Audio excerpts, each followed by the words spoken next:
उसने डंडा मार के बोला यहां से उठ। अच्छा उठाया, फिर बोले क्या हुआ? बोले मुझे कहा चल बगल वाले कमरे में जहां खीर रखी हुई है।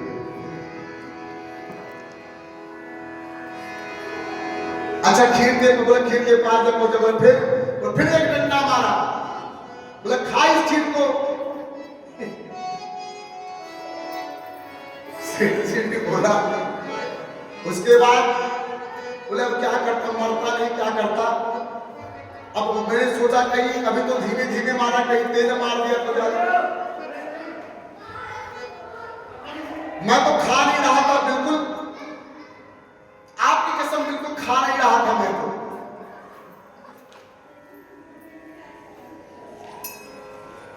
बोले फिर उसने मेरे को जैसे ही डंडा उठाया, मैं उठाया चम्मच खीर खा लिया महाराज। अच्छा खीर खा लिया हाँ। फिर दोनों पहुंचे कमरे में, बोले कटोरी खोला जाए। जैसे कटोरी खोला तो उसमें खीर खा ली। बोले महाराज हमारी कोई गलती नहीं है। तो जीवन में एक बात हमेशा याद रखें, कंजूसी करना चाहिए। धन को देखो हमें परमात्मा ने मति बुद्धि शक्ति इसलिए दिया हमारे धन का कहीं दुरुपयोग ना हो, कहीं गलत मार्ग में हमारा धन ना जाए। लेकिन भगवान ने धन इसीलिए दिया ताकि जीवन में आप सदकर्म में अपने धन को लगा पाए। अगर हमारा धन होने के बावजूद भी हम भगवान के चरण शरण तक नहीं पहुंच पा रहे हैं, प्रभु के हरि के कार्य में अपने आप को नहीं लगा पा रहे हैं, तो ये धन पाना भी व्यर्थ है।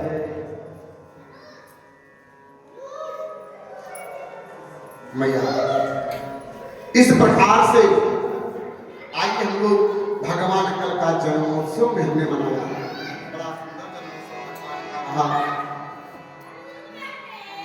कहते हैं कि अयोध्या नगरी में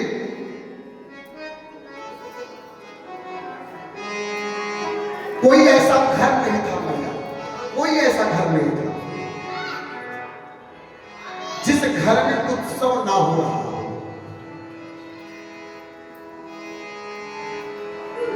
जीवन में मैया ना दुख दुख बताने को सुनाने को बहुत है हमारा, कोशिश किया जाए। जीवन में जब उत्सव आए, जब भगवान की कथा आए, कोई ऐसा समय आए जहां प्रसन्नता ले भी सकते हैं और प्रसन्नता दे भी सकते हैं, उस समय पर चूकना नहीं चाहिए।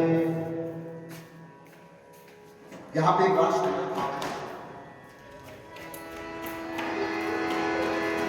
अयोध्या में कोई ऐसा घर नहीं था जहां उत्सव ना हो रहा। बोले ऐसा कैसे हो सकता है? मैया महाराजा जो दशरथ जी हैं अपनी प्रजा का वह पुत्र की तरह पालन करते थे। किसकी तरह? पुत्र की तरह पालन करते थे। जीवन में ना पुत्र पालन जो है ना बहुत बड़ी जिम्मेदारी है जीवन में, ये बात ध्यान लीजिए। आजकल हम लोग क्या करते हैं, हाँ हमें लगता है कि जीवन में दंड देना ही सर्वश्रेष्ठता है, किसी को सुधारने का एक तरीका है उसको दंड दिया जाए। लेकिन यह सत्य नहीं है भैया। अभी रामचरितमानस जी में कहा गया है, अगर किसी को, अभी नारद जी को भगवान ने दंड दिया, नारद अभिमान आप लोगों ने श्रवण किया, नारद जी ने दंड दिया, लेकिन कैसे दिया समझाया गया, समझा जाएगा। अगर किसी को जीवन में दंड देना है तो पहले उसकी प्रशंसा करना सीखो, उसको समझाओ आप मेरे अपने हो।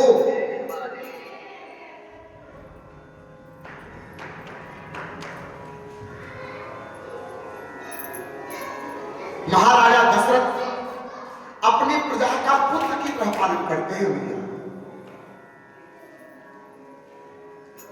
राजा दशरथ की चतुर्थ अवस्था प्रवेश कर गई मैया जीवन में, लेकिन उनको कभी ये नहीं लगा कि उनकी खुद की औलाद नहीं है।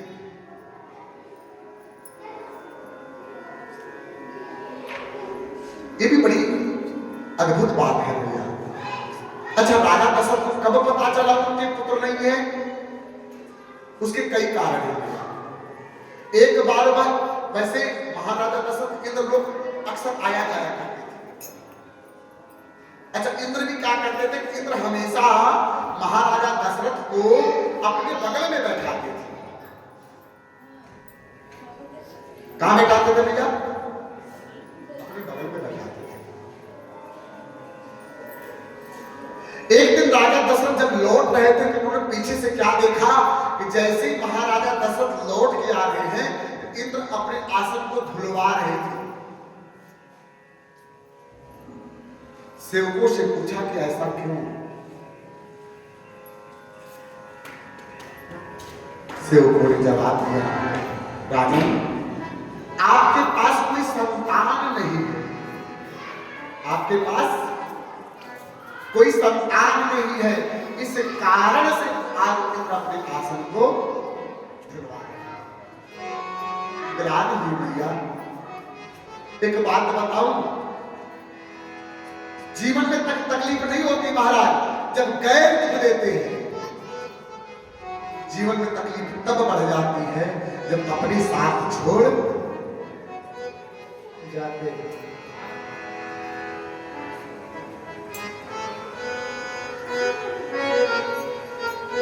अच्छा, दूसरा कारण क्या था?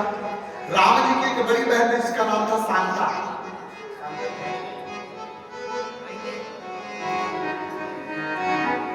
शांता कहती थी अपने पिताजी से कि पिताजी, सबके भाई हैं,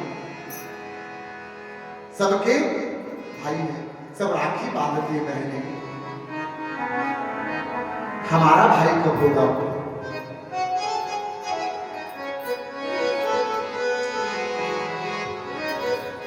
जब इस बात को राजा दशरथ ने श्रवण किया तो उनके मन में लगा कि हमारी पुत्र की हमें पुत्र होना चाहिए। एक भाव और मैया रखा है जो मैंने आपको श्रवण ही कराया था कि मां कौशल्या ने कहा कि राजन, आपने अपने जीवन में अपने सत्कर्म और पुण्य से आपने सभी ऋणों से मुक्ति पाली है। मात्र ऋण है जिससे आप पूर्ण नहीं हुए हैं, आप कृपा करके इसका प्रयास करें।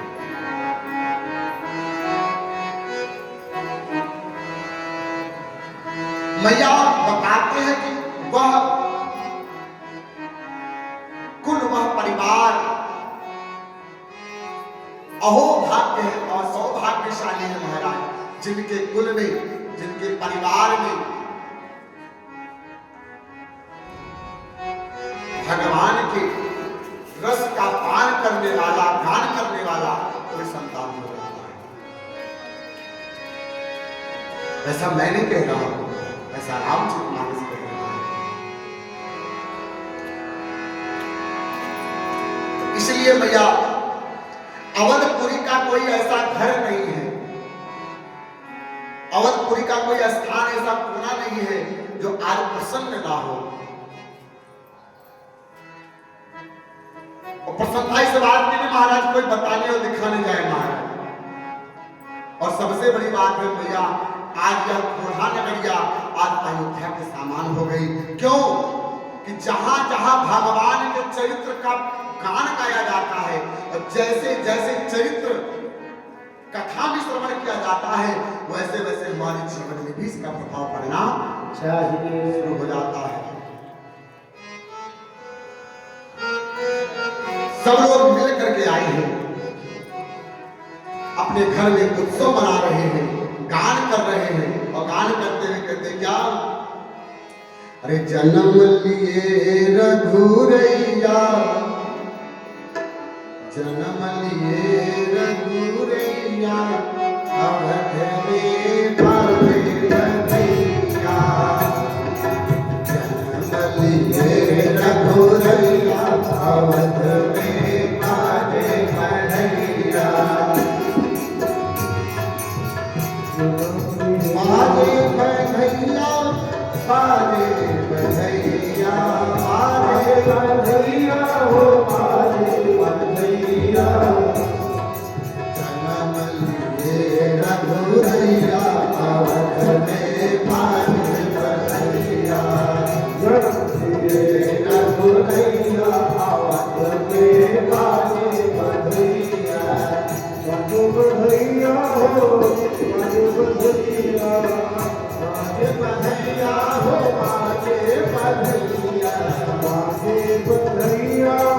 बाजे बधैया बाजे बधैया हो बाजे बधैया मेरा भोरैया आवाज में बाजे बधैया मेरा भोरैया आवाज में बाजे बधैया अवधपुरी धन राजा दशरथ अवधपुरी धन राजा दशरथ अवधपुरी धन राजा दशरथ अवधपुरी धन राजा दशरथ कौशल्या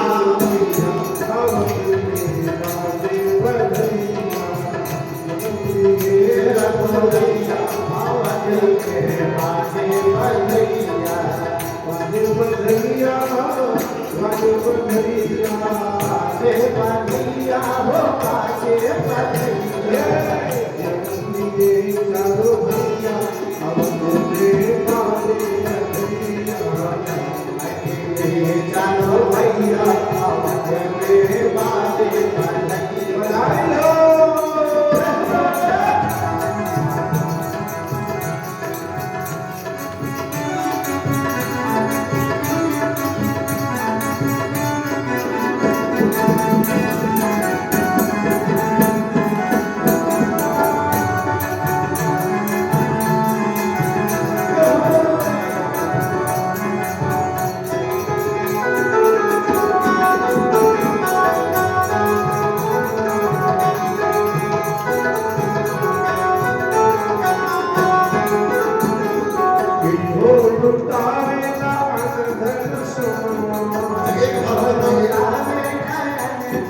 अच्छा, किसको किसको खुशी है, किसको किसको खुशी है कि कथा से भगवान का जन्मोत्सव प्रगोत्सव हो।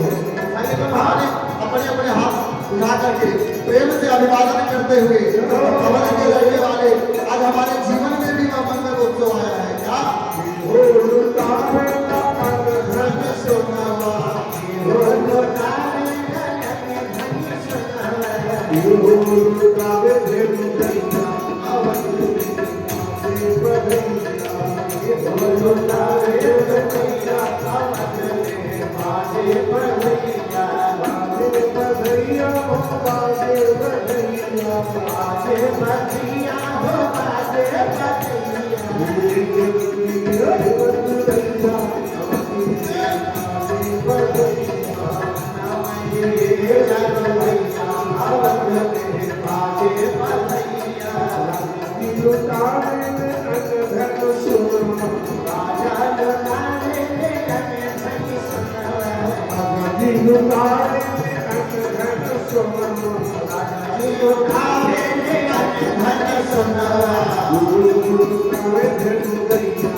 नौमी सुखद मधुर पासिया सुखद मधुर पासिया छबीले राम लाला छबीले राम लाला बधाई हो छबीले राम लाला की बधाई हो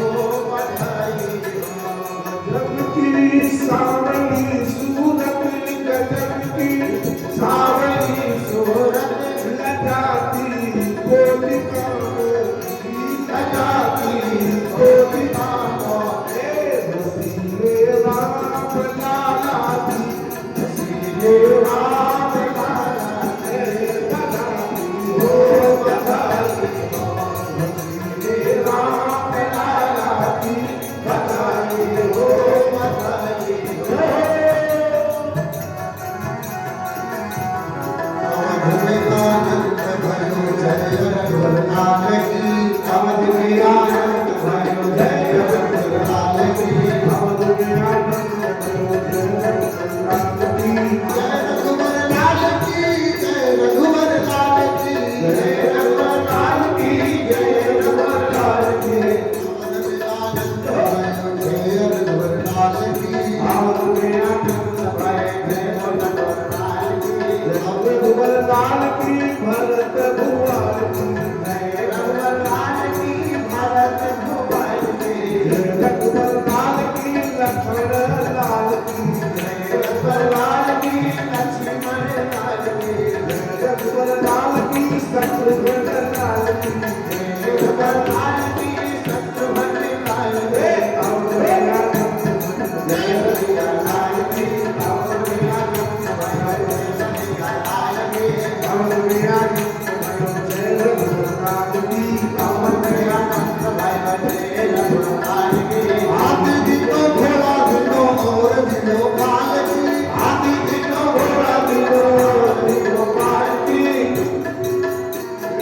आदि दिनो घोड़ा दिनो और दिनो पाल की दिनो घोड़ा और दिनो पाल की अवध में आनंद भयो जय अवध में आनंद जय रघुवर लाल की घोड़ा में आनंद भयो जय रघुवर लाल की घोड़ा में आनंद भयो जय कन्हैया लाल की घोड़ा में आनंद भयो जय रघुवर लाल की घोड़ा में आनंद भयो जय रघुवर लाल की अरे आज काफी आनंद आ रहा है दोनों हाथ जरा उठाओ भगवान का जन्मोत्सव मनाया जा रहा है बताओ सारे लोग कितने आनंद है आज ही तो हुआ जैसे नंदोत्सव होता है वैसे ही रामोत्सव हो रहा है राम जी का जन्मोत्सव मनाया जा रहा है और ये समय चल भी रहा है इसी 22 जनवरी को प्राण प्रतिष्ठा का दूसरा है वर्षगांठ यही है ना समय तो दोनों हाथ उठाओ अरे आवत में आनंद भाई जय रघुवर लाल की आवत में आनंद भाई जय कन्हैया लाल की जय रघुवर लाल की भरत भुवन की जय कन्हैया लाल की भरत भुवन की जय रघुवर लाल की भरत भुवन की जय रघुवर लाल की भरत भुवन की आवत में आनंद जय रघुवर लाल की आवत में आनंद भाई जय रघुवर लाल की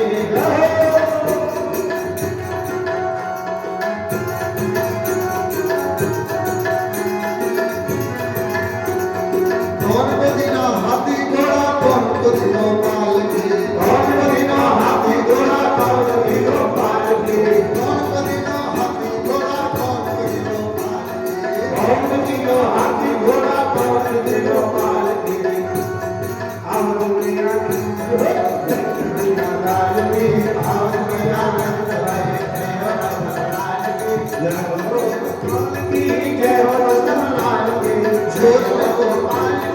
जय हो रघुवर लाल की अवध में आनंद भयो जय रघुवर लाल की अवध में आनंद भयो जय रघुवर लाल अवध में आनंद भयो जय रघुवर लाल अरे छोरन को हाथी घोड़ा छोरन को हाथी घोड़ा छोरन को पाल की छोरन को हाथी घोड़ा छोरन को हाथी घोड़ा छोरन को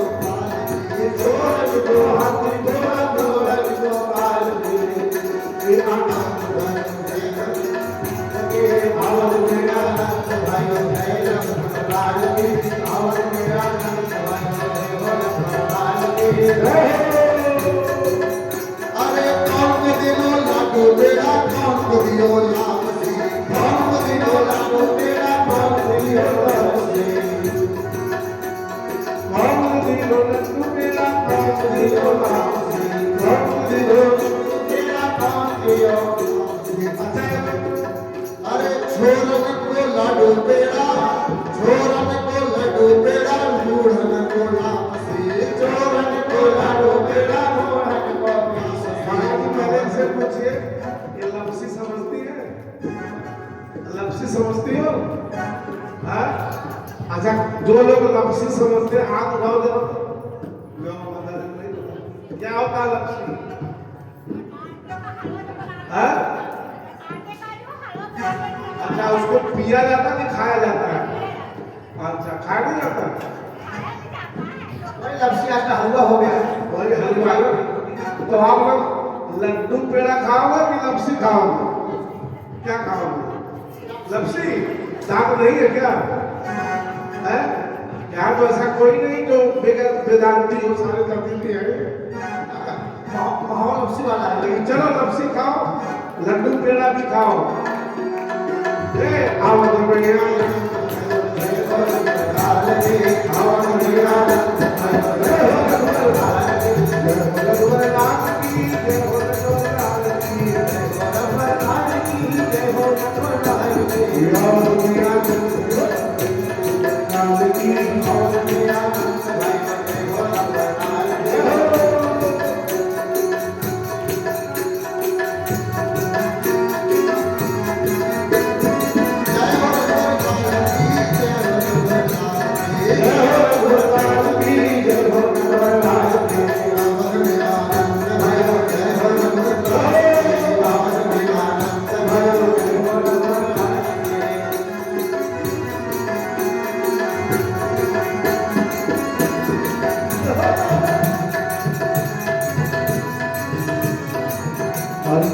जुग जिए तो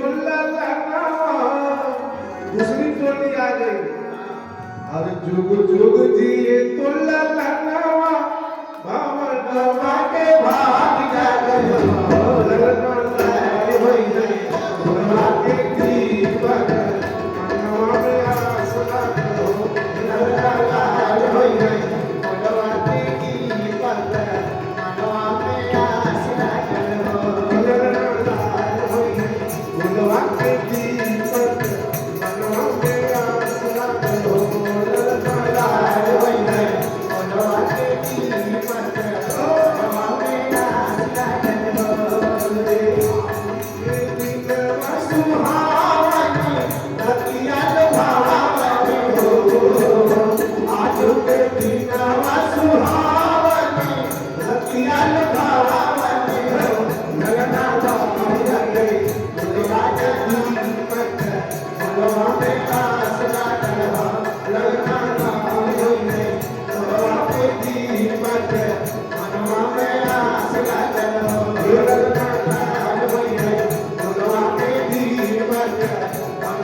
आसरा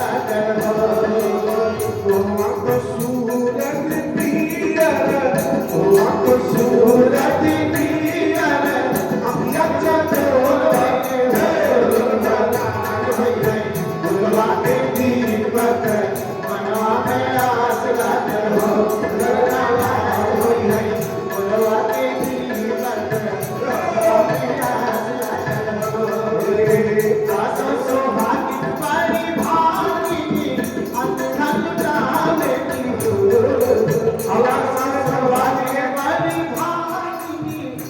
बालक का जन्मदिन है तो आज के दशरथ यही है धन्यवाद जी आज के दशरथ यही है जिन्होंने रुपया दिखाया हुआ सौभाग्य वाली भागी हम धन दावेली हो हुआ सौभाग्य वाली भागी हम धन दावेली हो लगा जब जिया तो हवाया बाबू सोहनी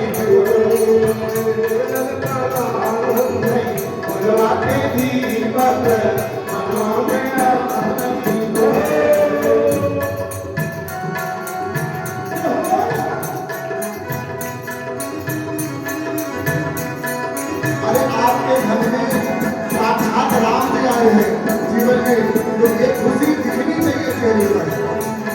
एक बात बताओ, मुंह कहे या ना कहे, लेकिन चेहरे का भाव बताता है खुशी है कि नहीं है। इसलिए मुंह फुलाना नहीं है, प्रसन्न होकर के जाना है। क्या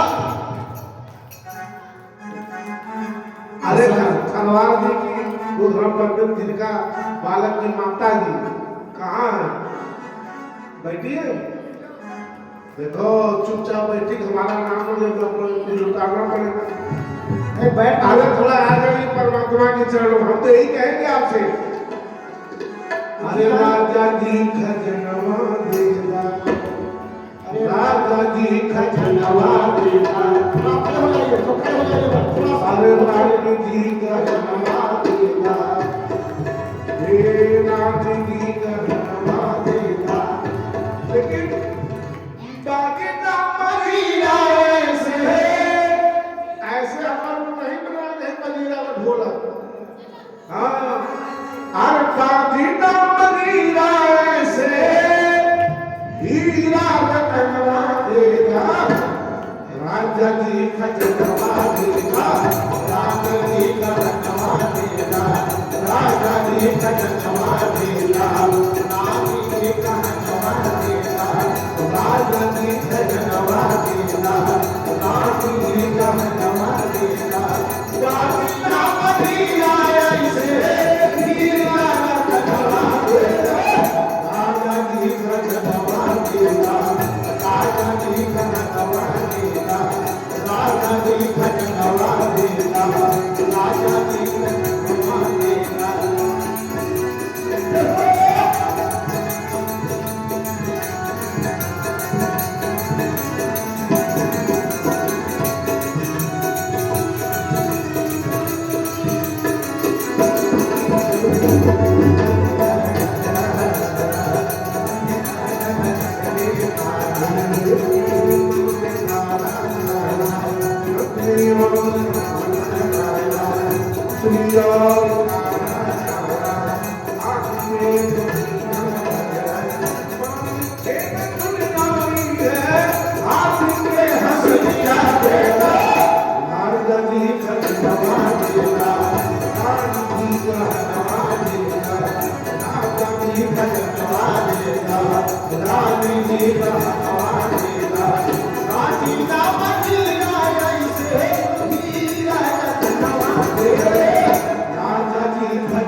जय जय सीताराम।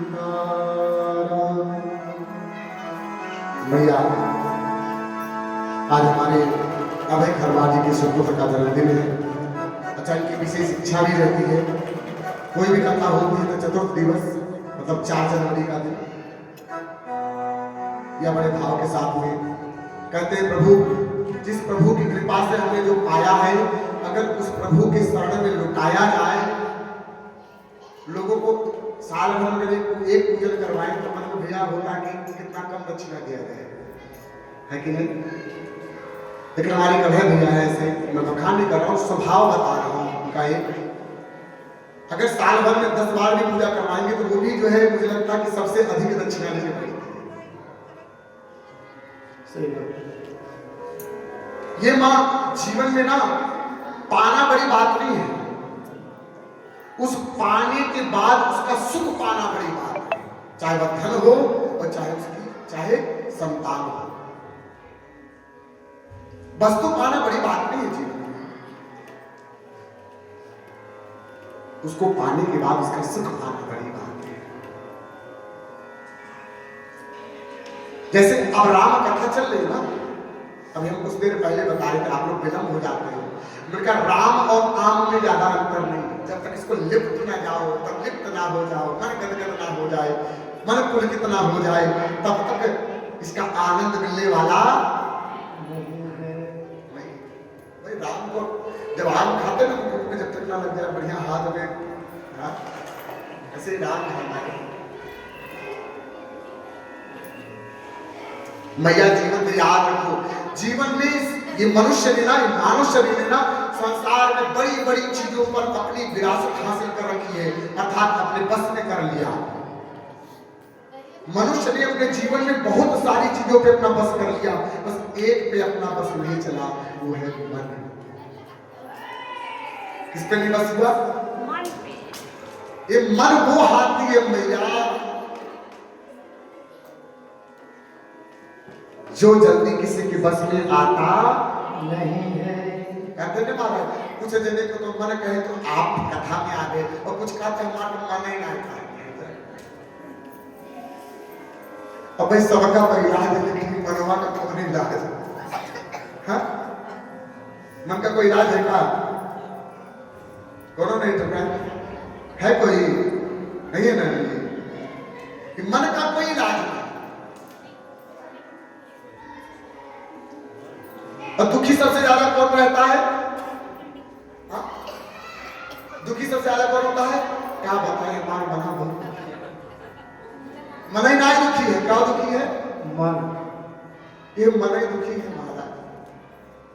इसलिए मां इस मन के कहते हैं छल कपट प्रपंच के कपाट को खोल दो, इनको खोल दो, हटाओ। कहते हैं ना, और कहा अपने मन को हरि के चरण में लेकर के आओ। उस मन को, ये मन आने वाला नहीं है, मन को लाओगे तभी आएगा। और जिस दिन ये भगवान के चरणों में आ जाएगा ना, अपनी आप ही आनंद से सराबोर हो जाएगा। हमने क्या किया? हमने अपने आप को, एक बात जान लीजिए, अगर हमें कथा को सुनाना है तो पहले पीना भी पड़ता है महाराज। अभी बताओ, जो खाएगा लोग वो तो बताएगा महाराज कैसा स्वाद है कि नहीं? अच्छा, बिना खाए कौन कौन बता सकता है? अच्छा, एक कथा बड़ी सुंदर याद आई। एक बार कहीं कथा हो रही थी, कुछ संत समाज वहां पहुंचे। अच्छा, बहुत हाई फाई जजमान थे। कैसे जजमान थे? Hi fi. और जितने हाई फाई महाराज, पहले तो पीतल की थाली में खाते थे, हाँ, और धीरे धीरे समय बदला तो स्टील की थाली आ गई। और उससे ज्यादा स्टैंडर्ड जो होते हैं महाराज, को पता नहीं क्या आजकल सारे प्लास्टिक का चलता है, फाइबर वाला का। और उससे भी स्टैंडर्ड चले जाओ तो कांच के बर्तन में आजकल ज्यादा हाई फाई पर्सनालिटी दिखाते हैं। अच्छा, हमारे हम लोग दावत हमारे महाराज, हम लोग सीधा साधुकड़ी लोग, अब का जाने कांच का खाना और वो पता छूरा वाला भोजन। अच्छा, एक बार मैं गुजरात गया पूजन करवाने के लिए किसी कारणवश। अच्छा, जब वहां नहीं गुजरात हैदराबाद गया, अब सुबह गया तो वहां पर स्नान वगैरह करके पूजन करने के बाद में जब जैसे टेबल पे बैठा, अब हुआ तो बोले पंडित जी नाश्ता करिए। अब वहां कुछ नजर तो आता नहीं था। एक चूड़ा था, उसको क्या पोहा बना लिया था उन्होंने, और इडली उस समय तक की हमने कभी देखा नहीं था। दरअसल यहाँ का प्रचलन तो कम है, वहां का प्रचलन ज्यादा है। वो इतना बड़ा एक टोप में रखा हुआ था वहीं पर। अब जब कभी देखा होगा तो समझ में आए महाराज की ये भी यही सुबह का नाश्ता यहाँ का है। ऐसे हमारे महाराज जी के भी साथ में हुआ। महाराज जी के यहाँ गए तो बढ़िया आई कटोरे में खीर, तो महाराज जैसे अपना भाव है खाए कटोरी, और जैसे पीने के तो पीछे से बगल वाले महाराज का रुको अरे स्टैंडर्ड घर में आए हो, क्या थोड़ा अपनी स्थिति को मेंटेन रखो। बोले क्या करना पड़ेगा? बोले देखो जैसे सब खा रहे हैं वैसे खाओ। ये सब कैसे खा रहे हैं? बोले इतना बड़ा छप्पा इतना बड़ा। बोले भैया ये तो हमारे बस में तो नहीं, लेकिन आप कह रहे हो तो मैं प्रयास करता हूँ। अच्छा चम्मच से खीर उठाया और खीर उठाने के बाद जैसे मुंह में डाला मुंह गया जल। खीर ज्यादा गर्म थी भैया, मुंह जल गया। बोले कि जो भगत में रोके थे उनको पहले कर जाए कि भैया भगवान ने इतना सुंदर सुंदर हाथ दिया। देखो हम जब भोजन करते हैं तो हमारे पास 3 बार टेस्ट होता है, तब हमारे शरीर में जाता है। पहला टेस्ट कौन करता है? हाथ। भाई ठंडा है गर्म है कौन बताएगा? बताओ। हाँ? हाथ में बताएगा। उन्होंने कटोरी का खीर पलटा। बोले दूसरा निरीक्षण कौन करते? आंख। 2 जगह चेक हो गया कि भोजन। अब तीसरा क्या है? मुंह में गया, अभी मीठा कम है कि ज्यादा है कि नहीं, उसका स्वाद कैसा है, तीसरा परीक्षण हुआ ना, तब जाके आपके पेट में जाता। एक बात बताओ, भगवान ने जब इतनी सुंदर व्यवस्था इतना चेकिंग करके आपके शरीर में वस्तु पदार्थ पहुंचा रहे हैं, तो आप लोग व्यर्थ में क्यों चम्मच के चक्कर में पड़े हो? कोई कहते हैं ना महाराज, सोशल मीडिया में चलता है कि चम्मच जिस भरे बर्तन में लग जावे उस बर्तन को ही खाली कर देगा।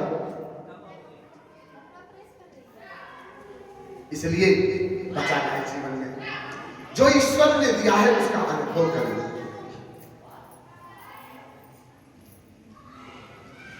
जो पाया गया है कि भगवान की कृपा का प्रसाद है। जीवन में ना किसी वस्तु को लेकर प्रमाद नहीं करना चाहिए।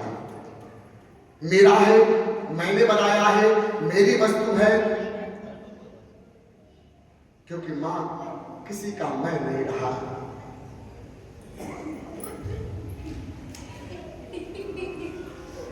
मैं करता तू मरा, मैंने रही ना हूं।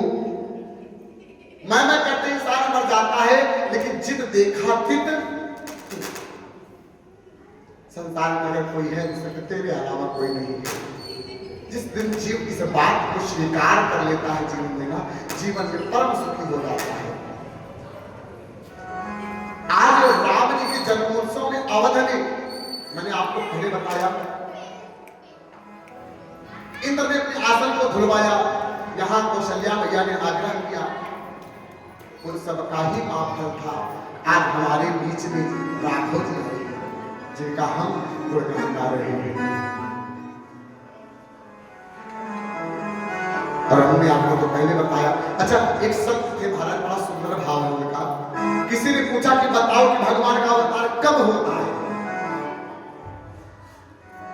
तो लोग कहते हैं पाप के कारण या पुण्य के कारण भगवान का अवतार होता है। पाप और पुण्य के कारण।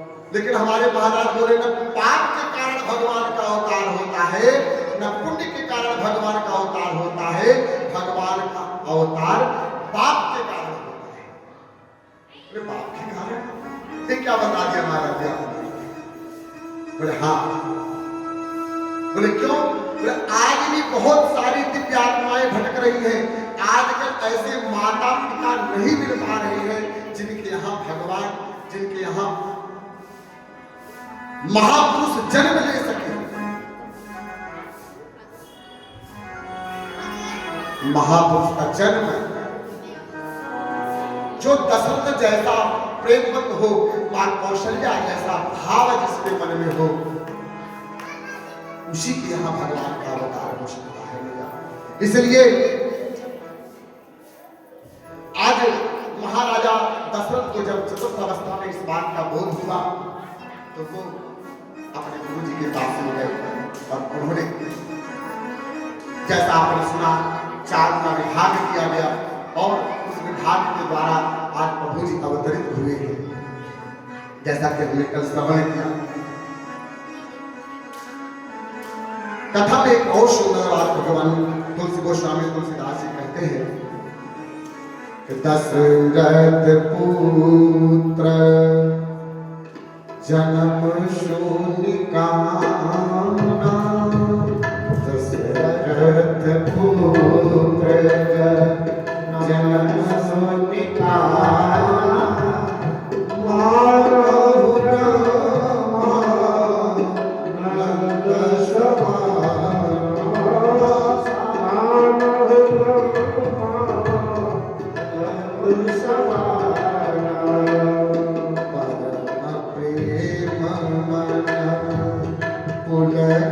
शरीरा,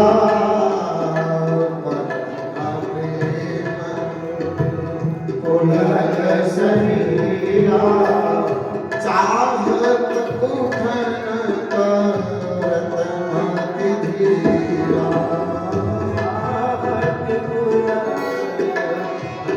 मति धीरा, चाकर नाम सुगत सोई, चाकर नाम सुगत सोई, मोरे दिहरा आप सोई, मोरे दिहरा आप सोई, परमानंद योगी मन राजा, परमानंद योगी मन राजा, महालाई बजाओ बाजा, महालाई बजाओ बाजा।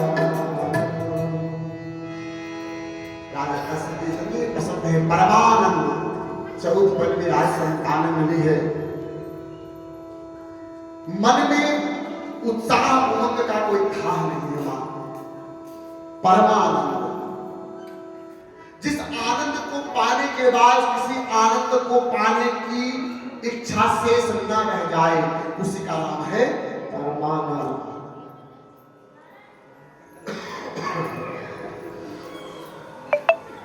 सुना है हमारे यहां हमारे लल्ला ने जन्म लिया है। सभी लोगों को बुला करके कहा कि ये अवसर जीवन के बहुत दिनों के बहुत भाग्य के साथ बाद आया है। जाइए इतना धूमधाम से बाजन बजाते हुए मंगल का करण करिए। यहां पर दशरथ जी ने अपने गुरु वशिष्ठ जी को बुलवाया। गुरुदेव वह मांगल्य अवसर जीवन में आ गया जिसका आशीर्वाद आपने हमें दिया था, और आज अकेले वशिष्ठ जी नहीं आए बाहर। कैसे आए? आए द्विजन सहित